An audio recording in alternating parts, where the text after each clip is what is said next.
This is Metropologan back with Mac Miller and Balloonerism.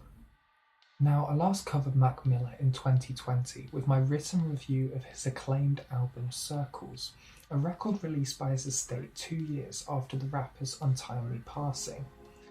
I found Circles to be a beautifully reflective album and one which defied my expectations for a posthumous release.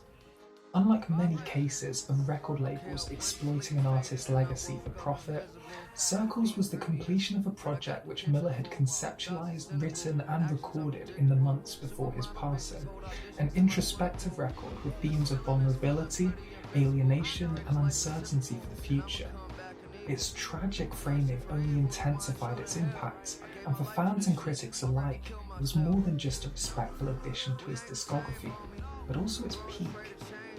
Following up such a natural conclusion to his legacy with a second posthumous album, this time taken from recordings much earlier in Miller's career, it certainly had me sceptical.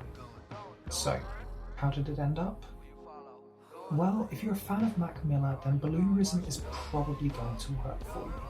Its stream of conscious lyrics offer Mac's signature introspection, whilst his flows and vocal delivery possess that endearing stoner energy he's always been known for.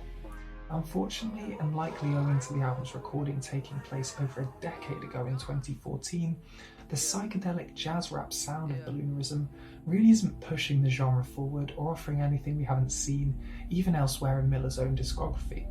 That being said, I can still appreciate the sound that Balloonerism achieves, and there are some genuinely interesting ideas here.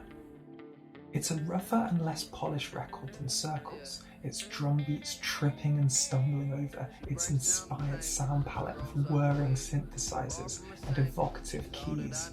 The appropriately titled DJ's chord organ creates an expansive soundscape for the album's first full song, accenting its psychedelic beats with more textural synths that build across the track. It'll come as no surprise to fans of the genre that the album's effortlessly cool bass grooves come courtesy of Thundercats, always a welcome presence on a jazz rap record, but also one that will invite comparisons to the best of the genre, which this album isn't quite matching. Balloonerism is clearly not as conceptual, as inventive, or as vibrant as many of its influences and contemporaries, but it is still a dynamic record with a lot of great components and some standout tracks. Manakins and Rick's Piano are some late album highlights, with some of Mac's more focused and captivating storytelling, and the same can be said for the catchy Do You Have a Destination? Now, a song that I wish worked better for me is Tomorrow We'll Never Know, the album's 12-minute closing track, which just does not justify that runtime. It's frustrating because the lyrics here are the most abstract and evocative on the album, almost reminding me of King Cruel in how dark and atmospheric it can get. The line, "Give you a chance to start all over," is the last thing that we hear from Mac on Balloonerism, and it seems to allude to the themes of Circles and that album's more reflective nature. I just wish the instrumental outro following this was more engaging. Now, if there's a consistent theme to the album, it's struggle.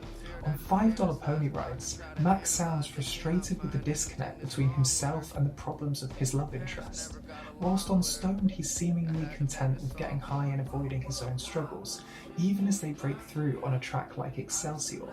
Here, Mac is forced to confront the realities of growing up, hinting at the maturity and self-reflection that we know he achieved on Swimming and Circles.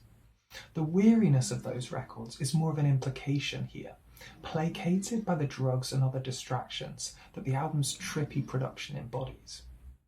Knowing where this abuse eventually led for Mac is a sobering extra dimension, and it does leave me with the question of how to contextualize this album within his discography.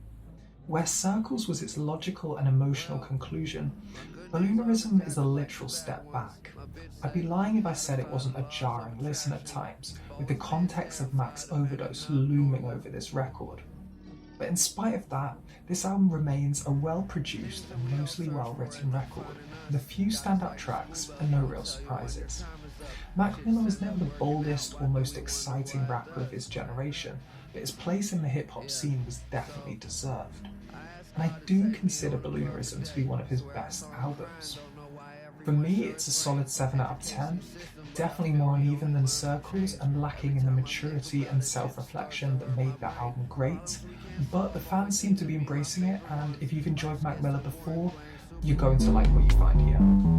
Anyway, this has been Metropologan, and I'll catch you at the next stop.